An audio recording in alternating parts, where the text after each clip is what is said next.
अस्सलाम वालेकुम। हमारे अक्सर पाकिस्तान भाइयों को ये इल्म नहीं होगा कि अफ़गानिस्तान और अफ़गान मुहाजिरीन से पाकिस्तान को क्या फ़ायदे मिले।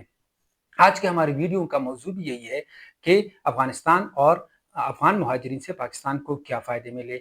एक और इल्ज़ाम जो अफ़गान मुहाजिरीन पर लगता है कि ये हराम है, तो इसका भी हम जायज़ा लेंगे कि ये सही है या ये नाजायज़ और गलत इल्ज़ाम है जो अफ़गान भाइयों पर लगता है। हम शुरू करते हैं 1980 से। तो सोवियत यूनियन गर्म पानी यानी बहीर अरब तक पहुंचना चाहता था। अफगानिस्तान में अफगान भाइयों ने रूस को रोककर हमें इस बला से बचा लिया। आप में से बाज़ भाई कह सकते हैं कि ये मुबालगा राई है और रूस का ऐसा कोई इरादा नहीं था। तो अगर हम तारीख पर थोड़ी सी नजर दौड़ाएं तो वस्ती एशिया के तमाम मुस्लिम ममालिकों पर यूनियन ने कब्जा कर लिया और 25,000 मसाजिद और मदरसे जो थे शहीद किए। इसमें चर्चिज भी थे, यानी बुखारा और समरकंद कभी इस्लामी शहर हुआ करते थे, मराकज हुआ करते थे। अब वो सिर्फ नाम के समरकंद और बुखारा रह गए हैं। उन्होंने इस्लाम को बहुत ज्यादा नुकसान पहुंचाया, यहाँ तक कि उनकी सकाफत पर भी हमला किया और बहुत हद तक वो कामयाब हो गए। तो आज हमारे नाम के साथ ओफ लगा होता, मिसाल के तौर पर शाहबाज शरीफ साहब शाहबाज शरोफ होता। मैंने मजाक में कहा, तो अगर सोवियत यूनियन हमारे बॉर्डर पर आ जाता तो उनका बहुत बड़ा असर हमारी सियासत और हमारे माशरत पर पड़ जाता। इसके अलावा 1965 और 1971 में उनका जो किरदार था भारत के साथ मिलकर, वो किसी से ढका छुपा नहीं है। जो कम्युनिज्म की वबा थी, शायद अगर अफगानिस्तान में इनको ना रोका जाता, अगर अफगानिस्तान और अफगान भाई इनको ना रोकते, तो ये पूरी पाकिस्तान को ही स्वीप कर सकते थे। ये अब आप सवाल कर सकते हैं कि अफगानिस्तान से रूस को तो हमने भगाया, तो इसके दो जवाब हैं। पहला जवाब ये है कि जब ये के रूस और अफगानिस्तान के ताल्लुकात थे, ये सिर्फ इन 20-30 साल के नहीं थे, 100 साल पहले भी रूस की अफगानिस्तान पर नजर थी। तो जब रूस रहा तो अफगान लोगों ने उनका मुकाबला शुरू किया और 1985 तक न पाकिस्तान, न सऊदी अरब, न अमेरिका, न यूरोपीय ममालिक और दूसरी इस्लामी दुनिया ने किसी ने भी मदद नहीं की। मगर जब 5-6 साल हो गए 85-86 में, उनको नजर आया कि अफगान भाई जो हैं वो उनका मुकाबला कर सकते हैं, तो उसके बाद ये लोग आए, उनकी मदद करना शुरू की और उनकी शिकस्त तेज होने लगी और 1989 में अफगानिस्तान से निकल गए। और दूसरा जवाब ये है कि इससे पहले 1839 में भी अफगान भाइयों ने बरतानिया को शिकस्त दी थी और वो उसकी सबसे बड़ी पावर थी, सुपर पावर थी। इसलिए तो अफगानिस्तान को सल्तनतों का कब्रिस्तान कहते हैं, यानी the graveyard of imperialism. तो ये वैसी नहीं है, हमारा किरदार भी है, मगर इसमें जो अफगान भाई हैं वो फ्रंट पर थे और उन्होंने ये जंग लड़ी और ये कामयाब करा दी। उसके बाद उसके बाद जब ये अफगान मुहाजिरीन आते हैं तो पाकिस्तान की पूरी दुनिया से बड़ी हा हा होती है, बहुत ज्यादा इमदाद आ जाती है, नकदी की शक्ल में, खुराक की शक्ल में। और पाकिस्तान जो है बहुत ज्यादा इन सालों में, जो अफगान जंग के दौरान, इन सालों में बहुत ज्यादा खुशहाल रहा है। इसके अलावा जब ये अफगान भाई पाकिस्तान में जाते हैं तो हमें एक दूसरा फायदा मिलता है। यूनिसेर की ताउन से अफगान कमिश्नरेट बना दिया गया। उनके जो एम्प्लॉइज है उनका कोई ऑफिशियल डेटा तो नहीं मौजूद नहीं है, मगर एक अंदाजे के मुताबिक 10,000 लोग इसमें काम करते हैं और इन सब की तनख्वाह, ये 1980 की बात है, उस वक्त की 10,000 जो एम्प्लॉइज है, ये बहुत बड़ी बात। एम्प्लॉइज की जो तनख्वाहें हैं वो यूनिसेर देता था। इसके अलावा उनकी रिहाइश, स्कूलों और घरों की तामीर के लिए भी पैसा मुहैया किया गया। 2022 के एक मुख्तलिफ प्रोजेक्ट्स के लिए $130 मिलियन मुहैया की गई। पाकिस्तान 1971 का जंग हारा, इसके कई फैक्टर थे, मगर इसका एक फैक्टर ये था कि हमारे आर्मी के लिए कोई एरियल कवर नहीं था, हमारे पास कोई जंगी जहाज नहीं थे, इसलिए हम ये जंग हार गए। इस अफगान जंग की वजह से अमेरिका ने पाकिस्तान को 70 F-16 दिए और इसके अलावा हमें अब्राहम टैंक दिए गए, हमें कोबरा हेलीकॉप्टर दिए गए, C-130 हरक्यूलिस जो ट्रांसपोर्ट के लिए इस्तेमाल होता है वो फराहम की गई, जदीद टैंक दिए गए, रडार दिए गए, जासूसी के आलात दिए गए। टोटल $3 बिलियन का उस वक्त, जो कि 83 से 87 तक, या ये तकरीबन $3 बिलियन की फौजी मदद हमें दी गई। और ये उस वक्त $3 बिलियन का जो बहुत ज्यादा सामान, यहाँ तक कि हमारी नेवी की भी मदद की गई और हमारे जो ऑफिसर थे उनकी भी उधर से ट्रेनिंग की।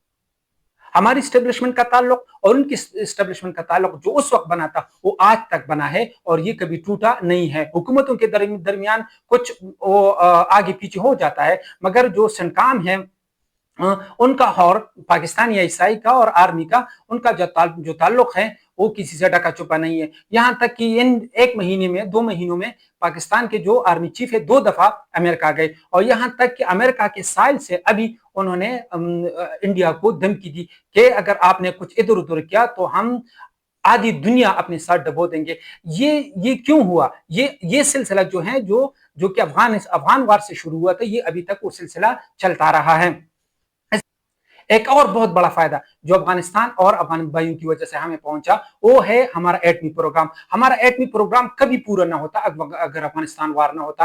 अफगानिस्तान वार के दरमियान अमेरिका ने हमारे एटमी प्रोग्राम पर अपने आंखें बंद कर दिए और उन्हें हमें कभी नहीं पूछा। इस दौरान हमने कोशिश की और हमने अपना एटमी प्रोग्राम मुकम्मल किया। अगर ये अफगानिस्तान वार ना होती तो हमारा एटमी प्रोग्राम मुकम्मल करना अगर नामुमकिन न था तो मुश्किल जरूर था। क्योंकि अब आप ईरान देखें, ईरान एक अमीर मुल्क भी है, ताकतवर मुल्क भी है, मगर उसके बावजूद उन्होंने अपना एटमी प्रोग्राम अपनी जो अफजूदगी चाहिए यूरेनियम के लिए उस तक वो नहीं पहुंचा। तो ये बनाना इंतहाई मुश्किल काम है। तो अफगान भाइयों के ये हम पर एक बहुत बड़ा एहसान है जो हमने अपना एटमी प्रोग्राम मुकम्मल कर लिया और इसमें हम कामयाब हो गए। इस पाकिस्तान का जो बॉर्डर है अफगानिस्तान के साथ, ये पाकिस्तान का सबसे लंबा तरीन बॉर्डर है। ये तकरीबन 2600 किलोमीटर है और मजे की बात यह है कि जो अफगान हुकूमत है ये अक्सर ड्यूरल लाइन को नहीं मानते, कबूल नहीं करते, मगर उसके बावजूद 2000 तक हमें कभी अपनी फौज लाकर उधर पर बिठाना ना पड़ी। हमें कभी इस बॉर्डर की परवाह, हमारे जो मगरबी सरहद है हमें इसकी कोई परवाह न रही। और उसका फायदा क्या हुआ? फायदा यही हुआ कि हमारी सारी तवज्जो जो थी वो मशरकी बॉर्डर पर रही और हमारी तवज्जो हिंदुस्तान पर मरकूज रही। अगर ये हमारी प्रॉब्लम क्रिएट करते तो हमारे लिए बहुत ज्यादा मुश्किल होती, क्योंकि हम एक गरीब मुल्क है, हमारे पास इतनी फौज नहीं है और इतने बड़े बॉर्डर को कंट्रोल करना ये और भी मुश्किल हो जाता। तो ये उनका एक और एहसान है। गो कि वो बात करते हैं कि हम ड्यूरलैंड को नहीं मानते, मगर उन्होंने कभी भी इस ड्यूरलैंड की खिलाफ वर्जी नहीं की। इसके अलावा जो एक और बड़ा फायदा हुआ, जब उन्होंने रूस को शिकस्त दी तो ये मुजाहिदीन पर गए कश्मीर को, जिसको हम शहरा कहते हैं, अपना शहरा कहते हैं। तो ये गए और उन्होंने कश्मीर में जंग आजादी शुरू की। उनकी बुनियाद इन्हीं अफगान मुजाहिदीन, इन अफगान भाइयों ने रखी और बाद में यही जंग आजादी जो थी ये कश्मीर भाइयों ने अपने हाथ में ली। ये उनका एक और बड़ा एहसान है। क्या हम ये कह सकते हैं जो नमक हराम होते हैं वो आपके लिए लड़ेंगे और आपके शहर के लिए लड़ेंगे, आपके भाइयों की आजादी के लिए लड़ेंगे, आपके फायदे के लिए लड़ेंगे? ये बिल्कुल नामुनासिब बात है अगर हम उनको नमक हराम कहें। और अक्सर हमारे कौन सी भाई ये कहते हैं, ये वही भाई कहते हैं जो कि वो 2000 के बाद पैदा हुए हैं, उन्होंने अभी तक वो तारीख नहीं पढ़ी, उनको ये पता नहीं है कि इससे पहले पाकिस्तान पर क्या गुजरा। इसके अलावा अफगान भाई जो है हमें रेमिटेंस भेजते हैं, जो जरिए मुबादला भेजते हैं। आप लोगों को तो वैसे ही पता है कि अफगान भाई एक एक घर से 7-8 बंदे यूरोप चले जाते हैं और दूसरे जो मशरक़ी वस्ता है उधर भी चले जाते हैं और ये ज्यादातर कारोबार करते हैं, ये मजदूरी नहीं करते, तो ये ज्यादा रेमिटेंस भेजते हैं। ऑफिशियल डेटा के मुताबिक ये $300 मिलियन सालाना भेजते हैं, मगर माहिरीन के मुताबिक ये $300 मिलियन नहीं है बल्कि ये $1000 मिलियन है।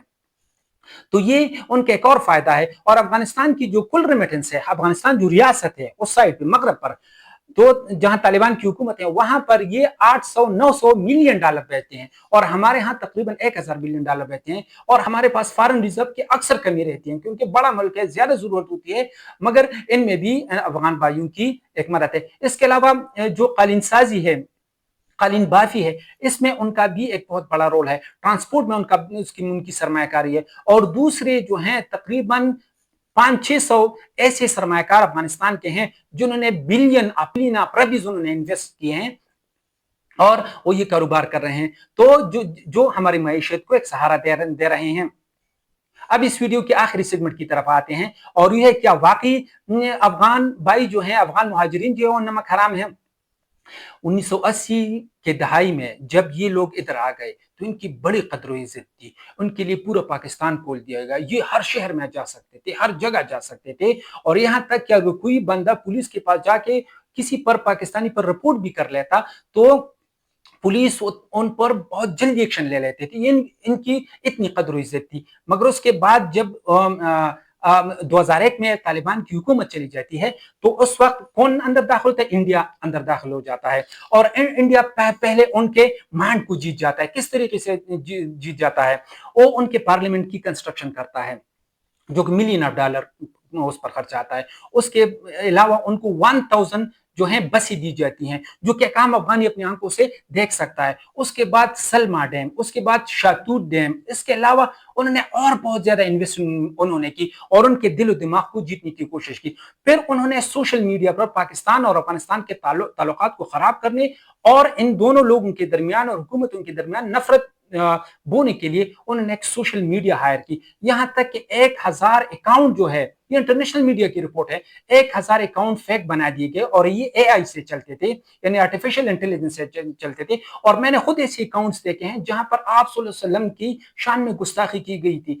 तो क्या कोई अफगान भाई, एक पुख्तून, क्या आप सल्लल्लाहु अलैहि वसल्लम की शान में गुस्ताखी कर सकता है? इसका तो हम सोच भी नहीं सकते। ये हमें बता देती है कि ये दूसरे लोग थे और ये एआई से चलाए जाते थे। और आजकल ये तो बहुत ज्यादा आसान है।